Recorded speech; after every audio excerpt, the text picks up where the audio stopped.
IS 40,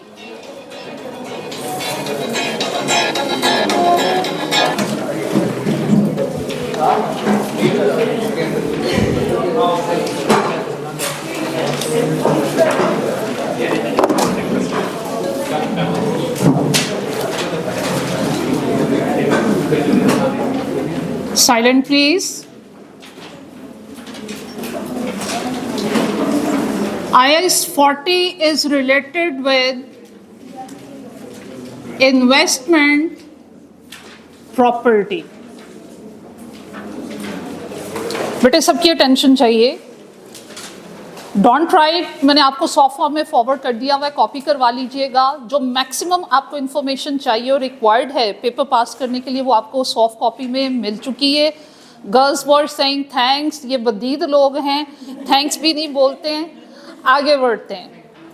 ma'am आपने भेजा था नो थैंक्स। मैं आगे, मुझे क्वेश्चन मार्क जो है ना वो डालना चाहिए था। चलें आगे बढ़ते हैं जनाब। Be serious again. हाँ जी, क्या फाइन क्या था जो लिखेगा वो जरा रिकॉल कर लेते हैं। 1000 जो लिखेगा मेरी बात को गौर से नहीं सुनेगा, ठीक है, सिर्फ सुनना है। ये सब कुछ आपको मिल चुका हुआ है जो व्हाइट बोर्ड पे लिखने जा रही हूँ। इन्वेस्टमेंट प्रॉपर्टी को डील करता है IS 40। And if you remember, जब हमने प्रीवियस जो ह्यूज स्टैंडर्ड वाइंड अप किया जस्ट नाउ IS 16, उसमें मैंने आपको इन्वेस्टमेंट प्रॉपर्टी से रेलेवेंट कुछ गाइड किया था। बेटे आपकी जो PPE है ये क्या है, stands for property plant and equipment. ये बेसिकली आपके टेंजिबल नॉन करंट एसेट्स हैं held by business for use. याद है? अगर आपने tangible non current assets hold किए हुए हैं and the purpose is administration use for the business purpose, तो भाई आपने उस टेंजिबल नॉन करंट एसेट की वैल्यूएशन के लिए कौन सा स्टैंडर्ड यूज करना है? IS 16। और इस प्रॉपर्टी प्लांट एंड इक्विपमेंट में क्या कुछ इंक्लूड था, क्या कुछ कवर अप किए? Land and building, plant and machinery, equipment और फर्नीचर, ये सब कुछ कवर अप किया। तो बेटे आपके जितने भी टेंजिबल नॉन करंट एसेट्स हैं held by business for business use, उसको आप कवर अप करते हो IS 16 के अंडर। इसके ऑपोजिट आपकी इन्वेस्टमेंट प्रॉपर्टी क्या है? ये भी आपके टेंजिबल नॉन करंट एसेट्स हैं, but it just include land and building. ये याद है? जब भी प्रॉपर्टी की बात होगी, प्रॉपर्टी में बेटे आपके पास कोई plant and machinery, equipment, furniture, इसमें से कुछ भी आपकी इन्वेस्टमेंट प्रॉपर्टी का पार्ट नहीं होगा। अब सबसे पहले जनाब प्रॉपर्टी को डिफाइन किए, प्रॉपर्टी में क्या चीजें आएंगी? सिर्फ लैंड और बिल्डिंग। आगे बढ़ते हैं। कौन सी property which you have bought for investment purpose. और इन्वेस्टमेंट पर्पस के लिए हम जब भी प्रॉपर्टी परचेज करते हैं हमारी इंटेंशन क्या होती है? हमें फ्यूचर में क्या चाहिए? कैपिटल गेन चाहिए। आज हमारे पास सरप्लस कैश है, कोई भी नॉन करंट एसेट परचेज किया, छोड़ दीजिए। एक स्पेसिफिक टाइम पीरियड के बाद हमें लगता है कि इसकी मार्केट वैल्यू बढ़ जाएगी, बेचेंगे तो हमें कैपिटल गेन का क्या मिलेगा? बेनिफिट। और जब तक या तो इन्वेस्टमेंट इस पॉइंट ऑफ व्यू से की जाती है, सपोज अगर लैंड है तो आप छोड़ दोगे किसके लिए? फॉर कैपिटल गेन के लिए, या जिसे बोलते हैं कैपिटल एप्रिसिएशन। और या फिर बिल्डिंग है तो आप क्या करोगे? इसको रेंट पे दे दो कि भाई जब तक इसे रेंट पे दे देते हैं जब तक आपकी कैपिटल एप्रिसिएशन नहीं होती। तो भाई आपकी प्रॉपर्टी प्लांट एंड इक्विपमेंट में दो ही चीज़ें इंक्लूड होंगी, कोई तीसरा टेंजिबल एसेट इसका पार्ट नहीं होगा। सिर्फ लैंड एंड बिल्डिंग इसमें इंक्लूड होगी। और दो पर्पसेस हो सकते हैं इन्वेस्टमेंट प्रॉपर्टी के, या तो आपने कैपिटल गेन के लिए विद होल्ड किया हुआ है या इसको रेंट पर्पस के लिए होल्ड किया हुआ है। और आपने रेंट को इसके अलावा क्या बोलते हैं? लीजिंग अरेंजमेंट बोलते हैं। क्या यहाँ तक क्लियर हुआ? ओके, आगे बढ़ते हैं। इस तरह रेंट को सेल करने का हो तो वो इन्वेंट्री में आ जाएगा। ये इन्वेंट्री है। हाँ, अब वो तो देखो मुझे बताइए इन्वेंट्री किसको नाम दिया था। सपोज मैं भाई लैंड एंड बिल्डिंग होल्ड किए मैं and my purpose is to resell और मैंने बेच देना है, तो फिर ये बेटा मेरी क्या है, इन्वेंट्री है। कोई भी चीज़ जो आप खरीदते हो बेचने के लिए वो आपकी इन्वेंट्री है। उस पर किस स्टैंडर्ड की एप्लीकेशन होगी, IAS 2 की। ये तो अंडरस्टूड बात है। Anything you hold in the business and the purpose and intention is to sell that specific asset in near future, तो वो फिर ऑटोमेटिकली क्या बन जाएगी, आपकी इन्वेंट्री, और उस पर आपने किस स्टैंडर्ड की एप्लीकेशन करनी टू। कैपिटल गेन के लिए हम अगर लैंड को बेचते थे तो ये नॉर्मल बिजनेस रूटीन, मेरा बिजनेस ही ये है। मैं प्रॉपर्टी खरीदती हूँ, प्रॉपर्टी डीलर में खरीदती हूँ, आगे बेच देती हूँ। मैं फर्नीचर इंडस्ट्री में डील कर रही हूँ, मैं फर्नीचर खरीदा इसीलिए कि मैंने बेच देना है, और नॉर्मल बिजनेस रूटीन का पार्ट है, ठीक है। उस पर प्रॉफिट अर्न करना है, इसमें रेगुलर बेसिस पे प्रॉफिट अर्न नहीं करना। Just the purpose is capital appreciation या फिर rent purpose. Is it clear now? आगे बढ़ते हैं। रिकॉल कीजिएगा बेटे, इन दोनों स्टैंडर्ड्स में बहुत सारी सिमिलैरिटीज भी हैं और माइनर से डिफरेंसेस भी हैं। जब मैं IAS 40 आपको पढ़ा रही हूँ, मैंने IAS 16 के बहुत सारे पॉइंट आपको रिकॉल करवाने और इसके साथ उसको कोरिलेट करना है। याद कीजिएगा IAS 16 ने आपको क्या कहा था कि एसेट कब रिकॉर्ड करते हैं या एसेट किसे कहते हैं। एसेट हर वो एक्सपेंडिचर है जिसके केस में आपने फ्यूचर में बेनिफिट लेना है, और बेनिफिट के साथ मैंने एक स्पेसिफिक वर्ड ऐड किया था। Tell me when to record the asset. जब बेनिफिट आपको मिलेगा, इसके कितने चांसेस होंगे, मोर देन 50%, और इसको मैंने एक स्पेसिफिक नाम दिया था, प्रोबेबल। Do you remember? हम प्रॉपर्टी प्लांट एंड इक्विपमेंट को तभी रिकॉर्ड करते हैं जब बेनिफिट मिलने का चांस प्रोबेबल होता है, मोर देन 50% होता है। ये पॉइंट्स एब्जॉर्ब करते जाओ ये सारे के सारे, ठीक है। ये आपको मिले भी हुए हैं, मैं अभी आपको कहूंगी ओपन कीजिएगा, रीड आउट कीजिएगा, पहले मेरी डिस्कशन को गौर से सुनिएगा। तो भाई हम प्रॉपर्टी प्लांट एंड इक्विपमेंट को भी कब रिकॉर्ड करते हैं, जब बेनिफिट लेने का चांस क्या होता है, प्रोबेबल, और प्रोबेबल चांस क्या होता है, मोर देन 50%।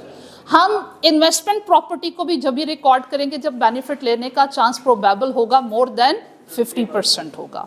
आप मुझे याद करवाइए, जब चांस 100% होता है, मैंने स्पेसिफिक टर्म्स उसको, सर्टन, शाबाश, और less than 100, more than 90, virtually certain, greater than 50, probable, less than 50, possible, और लास्ट में रिमोट चांस जो लेस देन 5% होता है, ठीक है। तो हम क्या सीखे, नंबर 1 डिफरेंस ऑफ PPE और इन्वेस्टमेंट प्रॉपर्टी। बेसिकली इन दोनों में डिफरेंस क्या है, इसमें non tangible non current assets की तमाम कैटेगरीज इंक्लूड हैं, इसमें जस्ट क्या है, प्रॉपर्टी, और प्रॉपर्टी में क्या चीज आती है, लैंड एंड बिल्डिंग। ये हम क्यों होल्ड किए में, बिजनेस यूज के लिए। ये क्यों होल्ड किए में, दो पर्पसेस हैं कि भाई या तो कैपिटल गेन चाहिए या फिर हम रेंट पर्पस के लिए प्रॉपर्टी को परचेज करने जा रहे हैं। इस पे कौन सा स्टैंडर्ड अप्लाई होगा, 40, और इस पे ये तो अलग ही बात है भाई, अगर आपने कोई टेंजिबल एसेट होल्ड किया हुआ है, द पर्पस इज कि आप उसको बेच दोगे, तो वो आपकी क्या है, इन्वेंट्री, और उस पे कौन सा स्टैंडर्ड एप्लीकेबल होगा, IAS 2। याद हो गया यहाँ तक? आगे बढ़ते हैं, जरा रिकॉल करते हैं आपका IAS 16। IAS 16 में हमने नेक्स्ट पॉइंट पढ़ा था, रिकग्निशन। रिकग्निशन क्या होती है, हमने एसेट को किस प्राइस पे रिकॉर्ड करना है, याद है? तो क्या सिखाया था IAS 16 ने, कॉस्ट प्राइस, और उसके कितने कंपोनेंट्स आपने पढ़े थे। नंबर 1 इनवॉइस परचेज प्राइस, याद आ रहा है ना। फिर क्या था, non refundable taxes and duties, 4 लिखवाए थे, और इसके अलावा कौन से थे, ट्रांजैक्शन जो आप करते हो और चीज को अपने नाम करवाते हो, उस पे जो लीगल चार्जेस होते हैं उसके बारे में बात की थी।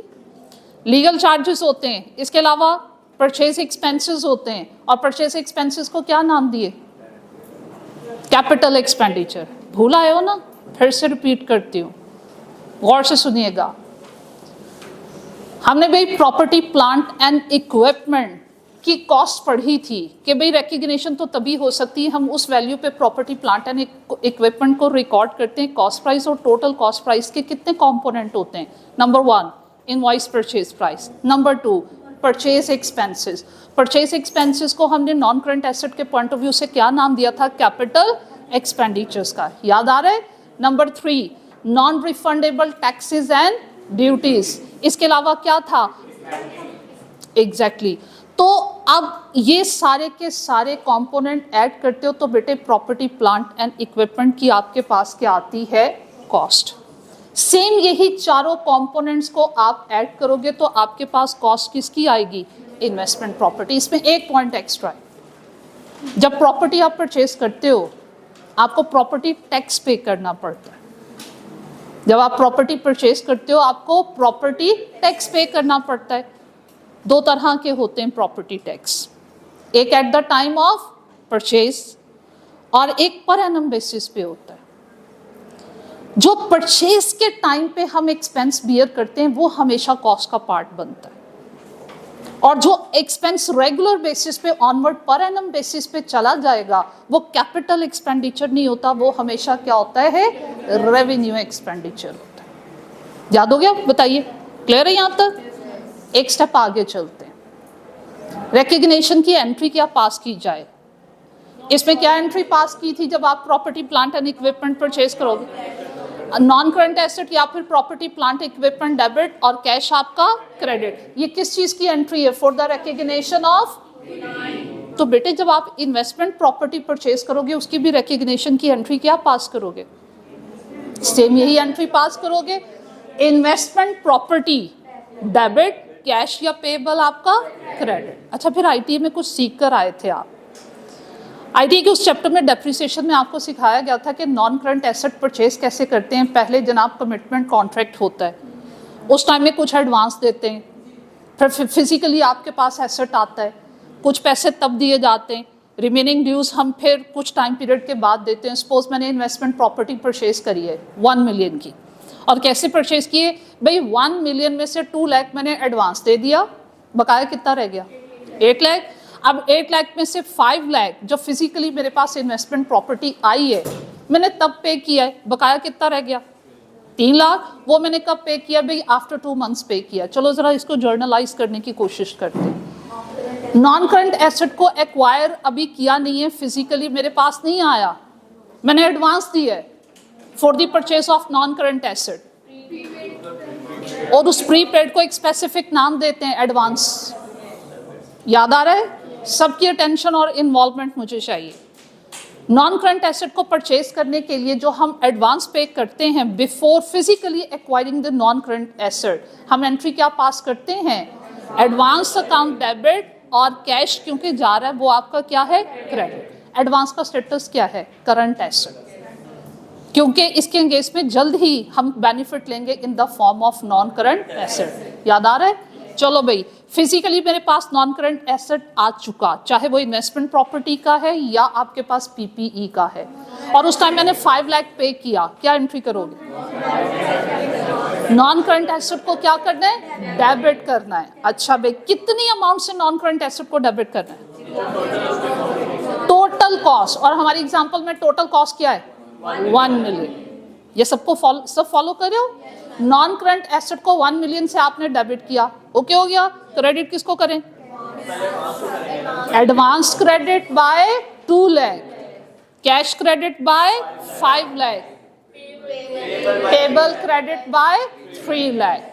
और जब नियर फ्यूचर में आप रिमेनिंग अमाउंट भी पे कर दोगे, एट दैट टाइम क्या एंट्री पास करोगे? पेबल को डेबिट करोगे और कैश को क्रेडिट। यहाँ तक ओके? मुश्किल तो नहीं? ओके जनाब, हम एक स्टेप और आगे चलते। हमने भाई जब रिकग्निशन कर ली थी IAS 16 में पीपीई की, तो हमने एक पॉइंट डिस्कस किया था, उसको नाम दिया था सबसीक्वेंट मेजरमेंट। हाँ बिल्कुल। अब जब हम नॉन करंट एसेट को परचेज कर लेते हैं, चाहे उस नॉन करंट एसेट को पीपीई का नाम दें या आईपी का नाम दें, डिपेंड ऑन सिचुएशन, जब यूज कर लेते हैं तो डेप्रिशिएट होता है। और डेप्रिसिएशन की एंट्री क्या पढ़े? डेप्रिसिएशन एक्सपेंस डेबिट और एक्यूमुलेटेड डेप्रिसिएशन क्रेडिट। याद आ रही है बात? ओके भाई, तो अब ये एंट्री तो हम पास करेंगे, लेकिन ऑनवर्ड नॉन करंट एसेट की वैल्यूएशन किस प्राइस पे होगी, इसे कहते हैं सबसीक्वेंट मेजरमेंट। इसके कितने मॉडल्स पढ़े? 2 मॉडल पढ़े। शाबाश। एक आपने पढ़ा कॉस्ट मॉडल और एक आपने पढ़ा फेयर वैल्यू मॉडल। चलो पहले हम IAS 16 में क्या पढ़ा उसको रिकॉल कर लेते हैं। IAS 16 ने कहा हम कॉस्ट मॉडल से फेयर वैल्यू मॉडल की तरफ भी स्विच ओवर हो सकते हैं, फेयर वैल्यू से कॉस्ट मॉडल, लेकिन रेस्ट्रिक्शन है कि ऐसा रेगुलर बेसिस पे नहीं होगा। कॉस्ट मॉडल पे अगर जाते हैं तो हम क्या पढ़ के आए हैं कि कोई आपके जिस प्राइस पे आप अपनी एसेट को रिकॉग्नाइज कर चुके हो, कॉस्ट में रिकॉर्ड कर चुके हुए हो, उसी कॉस्ट पे आपने उसको डेप्रिशिएट करते जाना।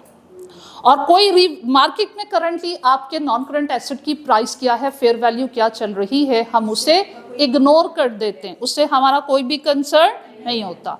हाँ, अगर कॉस्ट मॉडल आप यूज कर रहे हो during using the non current asset, उसकी स्क्रैप वैल्यू चेंज हो गई, लाइफ चेंज हो सकती है, डेप्रिसिएशन का मेथड चेंज हो सकता है, पढ़ के आए हो?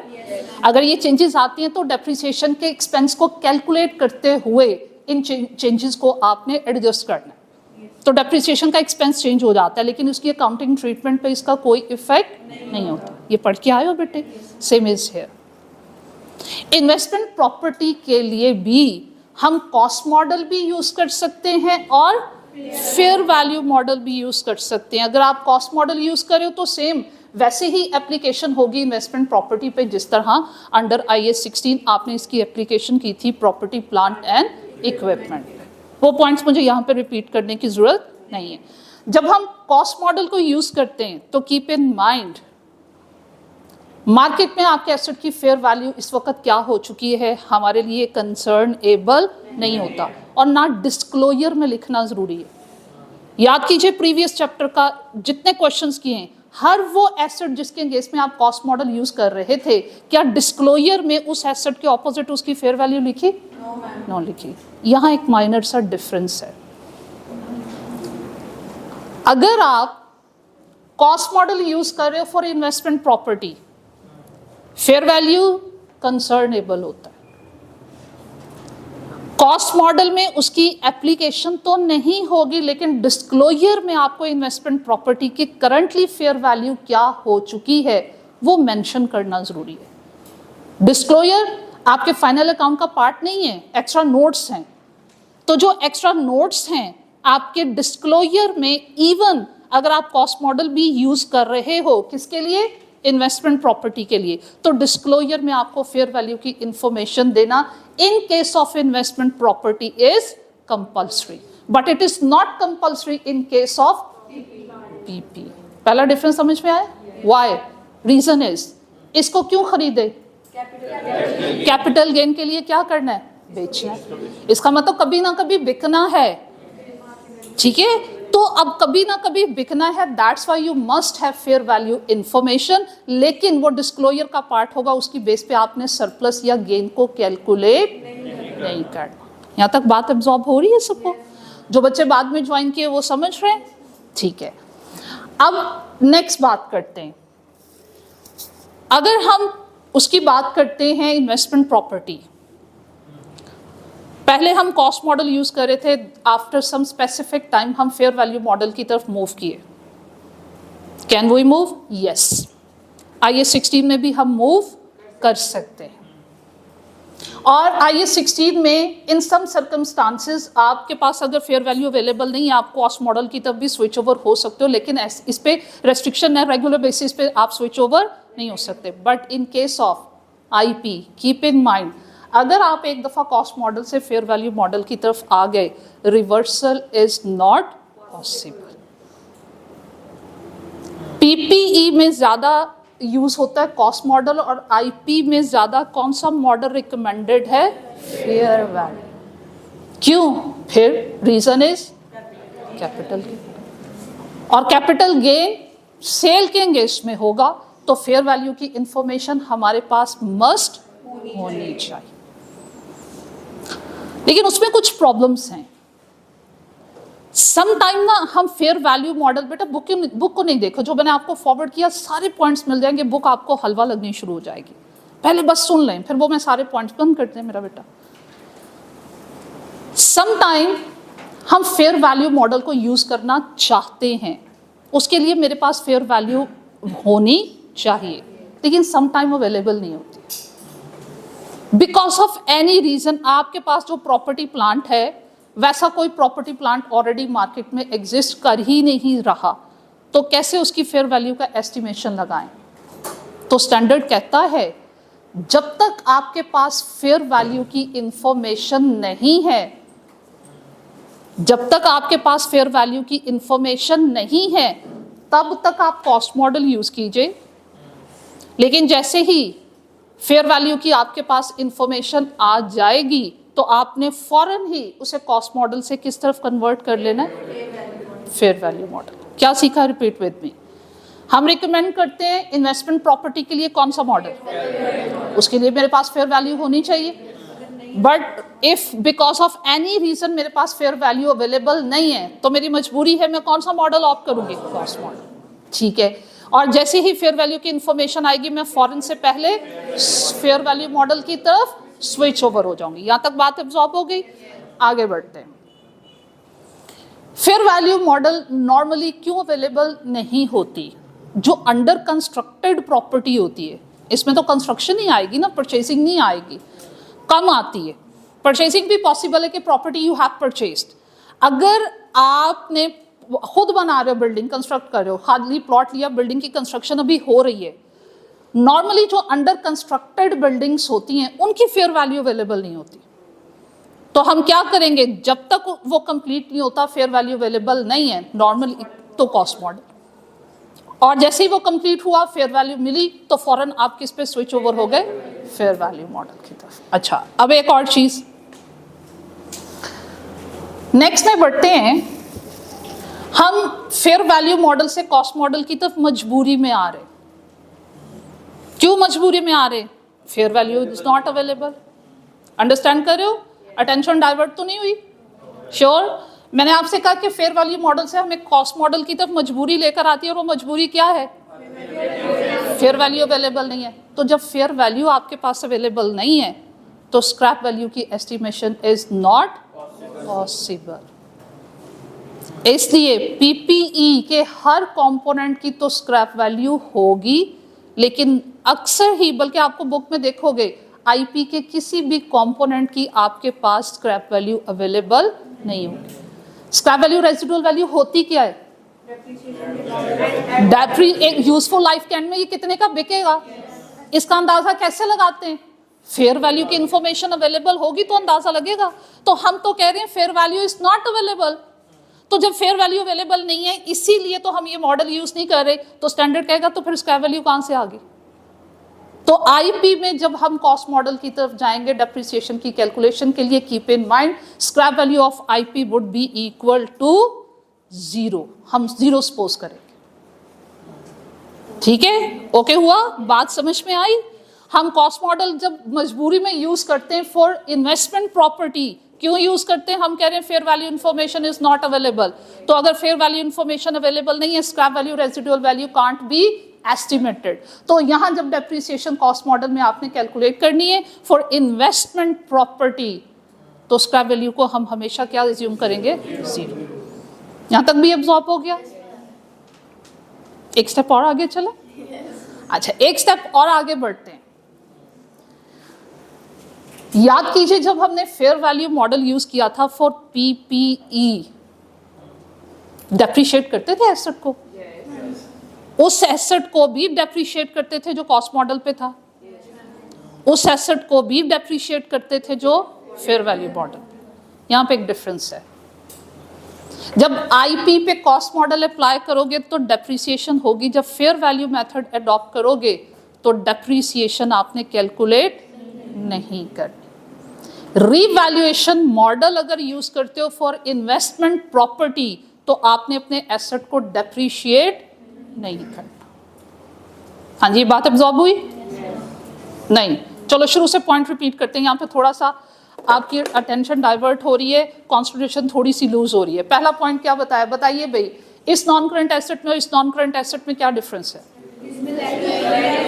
उसमें सिर्फ लैंड एंड बिल्डिंग है और इसमें उसमें all tangible non current asset. Okay हो गया? ये क्यों परचेज के लिए? ये किस लिए? या कैपिटल गेन या फॉर लीजिंग पर्पस। यहां तक क्लियर हो गया? आगे चलिए, रिकग्निशन के लिए जब कॉस्ट कैलकुलेट करते हैं, जैसे हम पीपीई की कॉस्ट कैलकुलेट करते हैं वैसे ही इन्वेस्टमेंट प्रॉपर्टी की कैलकुलेट करते हैं। सिर्फ एक एडिशनल पॉइंट इसमें आ जाता है, प्रॉपर्टी टैक्स। वो पर एनम भी हो सकता है, at the time of purchase भी हो सकता है। कौन सा लेना है? At the time of purchase. आगे चलें भाई, रिकग्निशन सेम वैसी ही होती है इन्वेस्टमेंट प्रॉपर्टी की जैसे होती है पीपीई की। यहां तक भी एब्जॉर्ब हो गया? सब्सिक्वेंट मेजरमेंट की तरफ चलते हैं भाई। जो दो मॉडल्स यूज होते हैं पीपीई के लिए, वही दो मॉडल्स हम यूज करते हैं इन्वेस्टमेंट प्रॉपर्टी के लिए। वो दो मॉडल्स कौन से हैं? या कॉस्ट मॉडल या फिर फेयर वैल्यू मॉडल।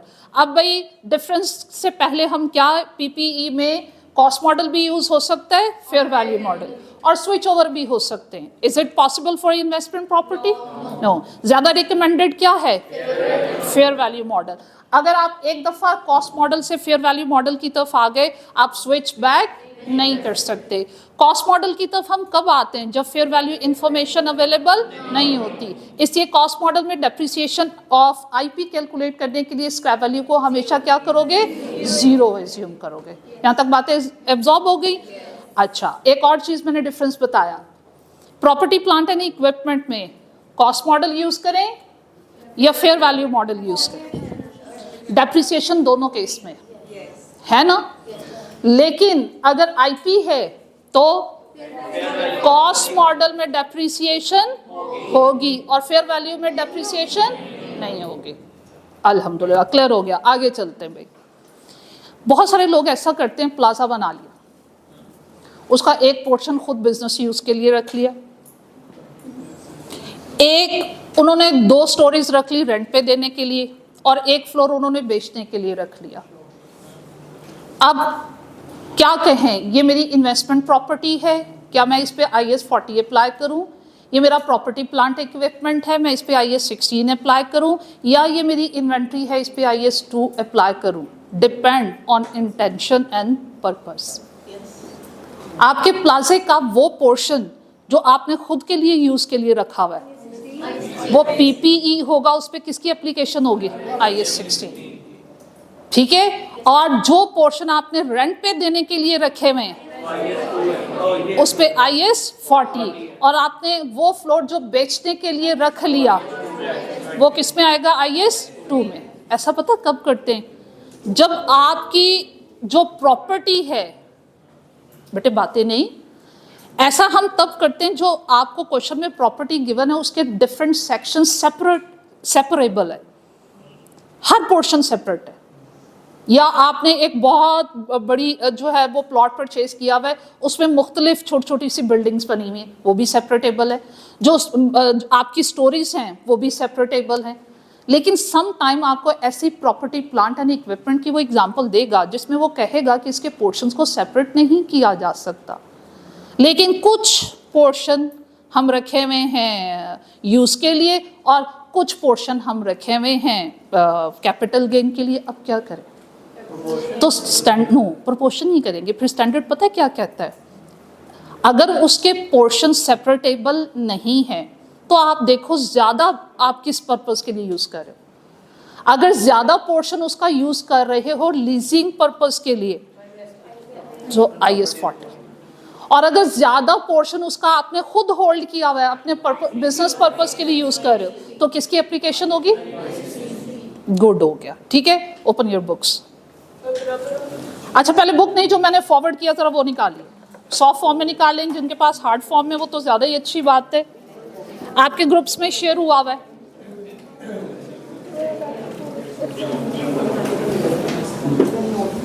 इससे ये होगा चैप्टर बहुत इजी हो जाएगा और ये कभी भूलेगा नहीं भाई। Should I start? बच्चे अभी नो